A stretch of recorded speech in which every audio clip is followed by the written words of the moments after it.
વિગતવાર સમાચાર પર નજર કરીએ તો અંકલેશ્વરના સુરવાડી ઓવરબ્રિજ પર અકસ્માતની ઘટના સામે આવી છે અને મોપેડ અને બાઇક ધડાકાભેર અથડાતા અકસ્માત સર્જાયો. અકસ્માતમાં મોપેડ અને બાઇક ચાલક ઘાયલ થતા હોસ્પિટલ ખસેડવામાં આવ્યા. અકસ્માતના ચોંકાવનારા સીસીટીવી પણ સામે આવ્યા છે.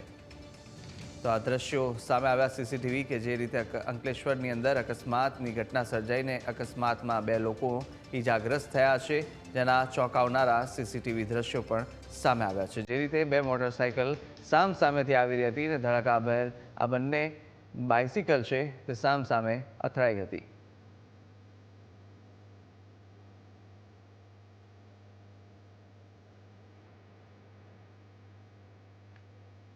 તો આ દ્રશ્યો આપ જોઈ રહ્યા છો, સીસીટીવીના દ્રશ્યો કે અકસ્માતની ઘટના કેમેરામાં કેદ થઈ છે. બંને બાઇક સામેથી આવી હતી અને સામે અથડાતા ધડાકાભેર અથડાતા લોકો 2 જેટલા ઈજાગ્રસ્ત થયા છે અને સાથે સુરવાડી ઓવરબ્રિજ પર અકસ્માતની ઘટના સીસીટીવી કેમેરામાં કેદ થઈ છે.